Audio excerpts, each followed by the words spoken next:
What's up, guys? So, player's choice disrespects the center back position in football, soccer. In American football, they disrespect the linebacker and cornerback positions. And in basketball, they just plain disrespect defense. So, this is from Player's Choice. Ultimate GOAT, we're on the hunt for talented individuals in the animation and motion graphics industry. And here's they have as their candidates: deflator in chief and Zionist normalizer, Tom Brady, known cheater, serial cheater, deflator in chief. You have LeBron James, who has ties to those Zionist Connecticut yuppies at Fenway Sports Group, and is a friend with war criminal Barack Obama, a part owner of Liverpool Football Club, with that goofy-looking clown, Trent Alexander-Arnold, who's slow, weak, and can't defend, okay? And then you have Zionist hormone hobbit, Lionel Messi, who is a Zionist criminal, Zionist normalizer, a hormone hobbit, took growth hormones, and furthermore, can't defend, and he's slow, and he's weak, okay? He's slow, he can only dribble, he's slow, he's weak, and he can't defend, and he especially can't defend in a low block, okay? Now, here's my rebuttal. Now, I did include Klokov. I'm no fan of Klokov, but I do believe the sport of weightlifting deserves representation. We all know weightlifting is my second favorite sport after soccer. My favorite sports are soccer, weightlifting, and track and field. Okay, because I grew up running track and field. I grew up playing a little bit of basketball, running a little bit of cross country, but my main bread and butter was track and field, right? And when I play a little bit of Sunday league soccer, pickup soccer, I usually play as an undersized center back or as a left back, more of a defensive-minded left back. So that's my biases. Oh, and my dad played center back for Dartmouth. And then my uncle played American football, cornerback at Yale, and cornerback and running back at Service High, and he threw discus for Service High as well. And then when Alaska used to have the javelin, he threw javelin for Service High. He was, 4 classes ahead of Mark Schlereth? So he rubbed elbows a little bit with Mark Schlereth, not too much though, but it is what it is. Oh, and Trajan Langdon is a good family friend of mine, so yeah. So here's my take. The GOAT is Fabio Cannovaro, with honorable mentions going to Paolo Maldini, Pepe, Aries Merritt, Dmitry Klokov, Lofa Tatupu, Brandon Browner, and Gennaro Gattuso. And I said, of course, again, Fabio Cannavaro. And this pop culture pariah, who is a clout-chasing Zoomer named Mars Talk Sports, and again, he has a confirmed anti-center back and anti-defender and anti-Real Madrid bias, and the only defender that he really likes is Nemanja Vidic because, again, he's a pop culture pariah, and he's only in this for clout. He doesn't care about defending because you know why they call football the beautiful game? The beautiful game of football is the defending, the tackling, the strength, winning headers, using your strength and acceleration and your pace and defending. That's football. That's why soccer is called the beautiful game. It's the defending, the tackling, and the strength, okay? And again, I know I sound like a blue-collar, lunch-pail dude. It's because it's what I am. And again, my dad played center back at Dartmouth, and I play a little bit of ball as an undersized center back and as a defensive-minded fullback, usually as a left back. But this clout-chasing pop culture pariah says not voting Messi is the most obvious sign this is a U.S. platform. And I did a response. And we're going to analyze the response I did, because I did a response to him. And I think it's very important. I think it's hella important that we see that the response that I did is not based on no clout chasing, but it's based on facts and defending and the fact that defense wins ball games in football.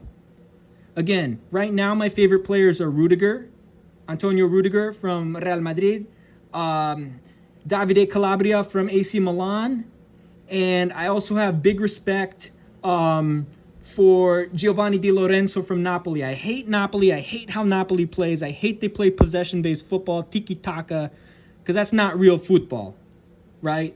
Possession-based football is not real football. You play the ball long to your forward, you sit back and defend, you run on the counter, and when it's a dead ball situation like a free kick or a goal kick, you play the long ball to the forward, and you have the forward as the focal point of your offense, and your forward, he holds the ball up and he brings the 3 midfielders behind him into the offense, right? That's football, not passing triangles and tiki-taka. That's not football. That's bullshit, right? You sit deep and defend, run on the counter, and then sometimes you put a long ball to the forward and have him hold the ball up and bring those midfielders, the 3 midfielders behind him, because you're playing a 4-2-3-1 into the offense. You know what I mean? So that's what you do. And yeah, I'm a blue-collar lunch pail type of guy, so I'm anti-tiki-taka. Because that's blue-collar, lunch pail football. You heard? Not some fancy shit, you know? Not some fancy tiki-taka shit, you know? But where did I did a response to him. I did a response to him about why the GOAT is Cannovaro. Why the GOAT is Cannovaro.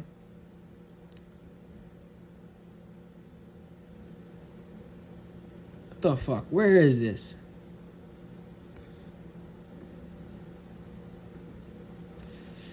No, I don't want to do that. Where is this shit? But he's disrespecting Cannovaro blatantly. He's disrespecting Cannovaro blatantly. Okay? And he's disrespectful to center backs. He is disrespectful to the center back position. Okay? He disrespects the center back position. Okay? Because Cannovaro held his own against some of the best ball players as a 5'9" center back. He was destroying these tall ass center forwards, and he was a 5'9" center back, bro. But where's the comment I did? I did a comment about this because I want to prove him wrong. I want to prove him wrong big time because he is such a pop culture pariah, okay? He is such a pop culture pariah. But let's check out Fabio Cannovaro, and let's demonstrate to Mars Talk Sports why the greatest professional athlete of all time is Fabio Cannovaro, okay? Now, this is Fabio Cannovaro. He was born the 13th of September, 1973 in Napoli. He was a 5'9" center back. Now, if you know anything about football, you want to be tall and strong as a center back. So the fact that he was playing as a center back at 5'9", and the fact that he was destroying these 6'4" center forwards, 6'2" center forwards, he was destroying them. He was winning the ball, he was winning headers, he was winning tackles, winning interceptions, blocking shots, blocking crosses, blocking passes, as a 5'9" center back. Shows you that he is the greatest professional athlete of all time. Furthermore, on his resume, he has 2 Eurocopas, and he has 1 World Cup. He has a Ballon d'Or. Okay? Now, I think FIFA's a bunch of clout-chasing pop culture pariahs. That's why they disrespect defenders, and they give the hormone hobbit, and they give Penaldo too many fucking Ballon d'Ors. I can agree with that. That they more defenders should get Ballon d'Ors. Again, I'm a defender. So, of course, I'm going to have that point of view. But Cannovaro also comes from a blue-collar background. His mom's, Gelsomina Costanzo, was a maid. His pops, Pasquale Cannovaro, was a bank clerk. So his dad was PMC, his mom was blue-collar, right? And he started out as at Napoli. He was the ball boy when a certain fiend, a degenerate fiend named Maradona. Now, Maradona is a great person, even though he was a fiend, right? But as a player, I don't like Maradona as a player. Too technical, doesn't defend. You sit deep in defense. You defend, right? You defend, and then you play the ball long to the center forward. That's football, not some passing triangle shit. No, fuck out of here with your 4-3-3 tiki-taka. Fuck out of here with that, right? That's not real football. But Cannavaro started as a defensive midfielder, right? He started out as a defensive midfielder, and then he switched to center back. And he made his debut on the 7th of March, 1993, when Napoli lost to Juventus. Now, later in his career, he would go on to play for Juventus. And then, so 95 to 2002, he played for Parma. And he played along with Gianluigi Buffon and Lilian Thuram. And that defense was elite. They had Luigi Sartor, Roberto Mussi, Antonio Benarivo, Luigi Apolloni, and Nestor Sensini. Okay? And they did, let's see, they played, they made second place. I believe his first season there in 97, they did second place. They made second place in Serie A, and then they finished second in their group in the Champions League to the reigning champion Dortmund. Okay, and then in the fourth season that he was there at Parma, Cannavaro won the UEFA Cup and the Coppa Italia. And they made fourth place. They did fourth place. And they finished 1 point behind Fiorentina. Okay? And then the next season. And then he won the Supercoppa Italiana. Okay, that's pretty good. And then the next season he tied with Internazionale, with Inter. He would later go on to play for Inter. And sadly, they went to the Champions League. And sadly, they were eliminated by Rangers. And then they lost in the UEFA Cup and Coppa Italia as well. And then they made fourth place again. And after they made fourth place again, they were eliminated in the UEFA Cup. And they also made to the Coppa Italia final, and they lost to Fiorentina, okay? So then 2002, Cannavaro went and played for Inter. And then, so on Inter, so Ronaldo, El Fenomeno, had just left, right? So Francesco Cocco and Hernan Crespo and Hector Cupel played with Cannavaro at Inter. They were on the same team. Those were his teammates, okay? And so at Inter,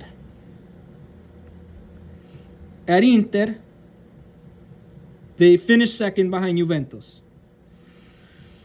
And then he played through injuries, and he played out of position. Okay, and they finished fourth in Serie A, and they went to the semifinals of Coppa Italia in 2003. And they lost to Juventus on penalties. And they finished third in their Champions League group, and they made the quarterfinals of the UEFA Cup.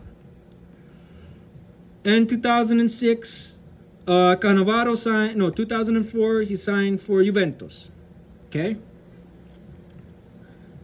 Right before deadline day, he signed for Juventus, right? And then he played alongside Gianluca Zambrotta, Gianluca Pesetto, Alessandro Birindelli, Jonathan Sevina,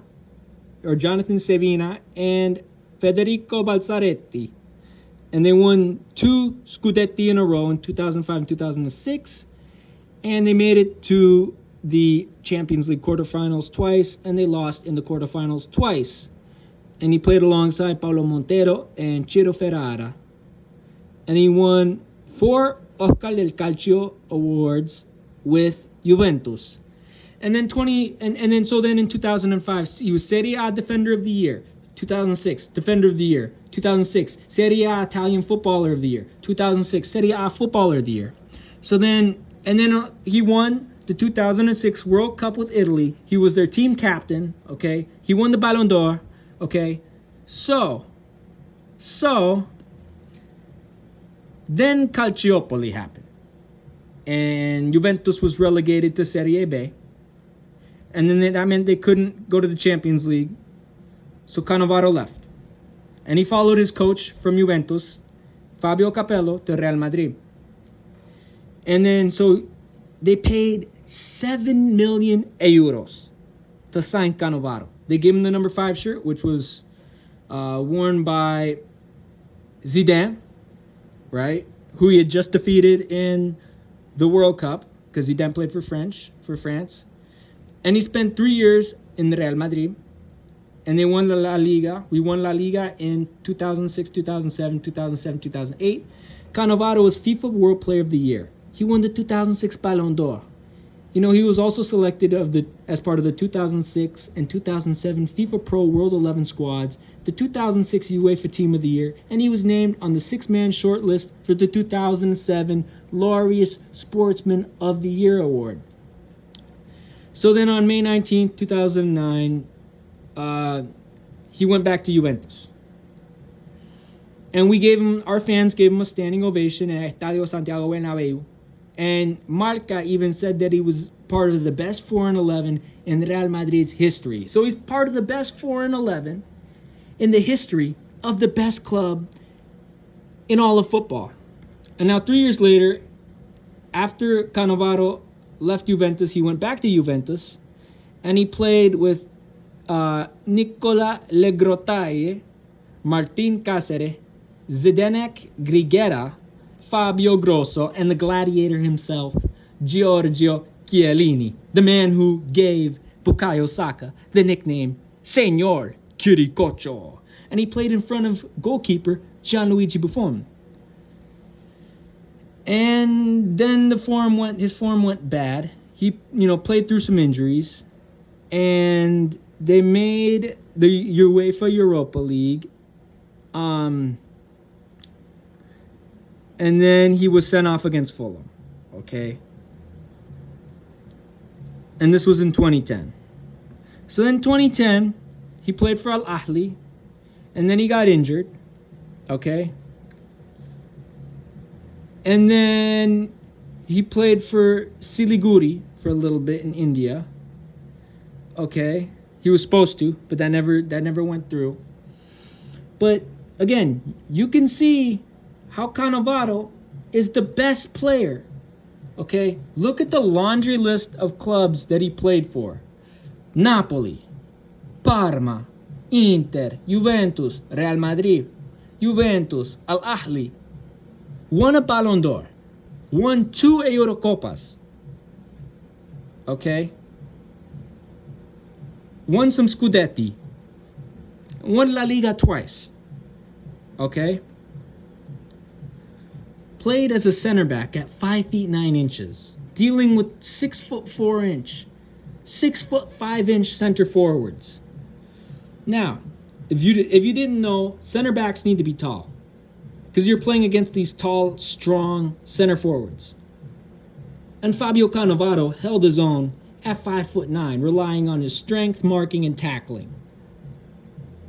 You pop culture pundits promoting Messi, who is a total Zionist hormone hobbit and a clown, over Cannovaro, especially you Zoomer, clout-chasing, pop culture pariahs, are delusional. Cannavaro is the best professional athlete of all time, with Paolo Maldini in second and Pepe in third. And that is a fact. To be a 5'9" center back, played for the greatest club in world history, Real Madrid, a club which I am a supporter of, and I have connections to, not indirect connections, because of Nacho and because of my connection to the suburb of Madrid called Alcalá de Henares, right? To play for the greatest club in the world as a 5'9" center back, and to hold your own against some big, strong center forwards, and to be a total tackling machine, interception machine, shot blocking machine as a 5'9" center back. That says something. You can't be no slouch and be a 5'9" center back playing for Real Madrid. And we know Marx Talk Sports has an implicit bias, actually an explicit bias, because he said so himself, against the center back position and against defenders in general. Player's Choice has an explicit bias, at least the ones that talk about football, calcio, soccer, however you want to call it. At Player's Choice, they have an explicit bias against defenders. As a defender, I take that with some offense. As the son of a defender, And as the nephew of a defensive midfielder who also played as a defender at times, I take that with some offense. Without defense, there is no football. Without strength, marking, and tackling, there is no football. Football is the beautiful game. Why is it the beautiful game? It's the strength, it's the marking, it's the tackling, it's the sitting deep and defending in a low block. That's what makes football a great sport. And Fabio Cannovaro is the embodiment of why football is the beautiful game. An undersized 5'9" center back who held his own against some big, strong center forwards in both Serie A and La Liga. Serie A is the most physical football league in the entire world, even more physical than MLS. So for him to be successful at Napoli, Parma, Inter, and for him to get signed by the greatest club of all time, which is not even in Serie A, the greatest club of all time is Real Madrid, and it's in La Liga. For him to have that type of resume while being only 5'9" and playing center back, being a converted defensive midfielder who became a center back later, or at a young age, he became a center back because he started his career as defensive midfielder, and then he became center back, and then he had success at center back and won a Ballon d'Or as a 5'9" center back. That shows that he is the greatest football player and the greatest professional athlete of all time. So put some respect on Fabio Cannovaro. Put some respect on defenders. Put some respect on the center back position. And put some respect on Real Madrid, which is the greatest club in the world. Again, Player's Choice and Marx Talk Sports are delusional pop culture pariahs. The greatest professional athlete of all time is named Fabio Cannovaro. The greatest professional athlete of all time played center back for Real Madrid at only 5'9" and won 2 La Liga titles with them. The greatest professional athlete of all time won a World Cup with Italy as a 5'9" center back. Put that into perspective. I don't give a shit about Ronaldinho. I don't give a shit about Ronaldo el Fenomeno. I don't give a shit about Lionel Messi or Penaldo. I care about defending. The greatest professional athlete of all time is named Fabio Cannovaro. And that is a fact. I rest my case, Your Honor.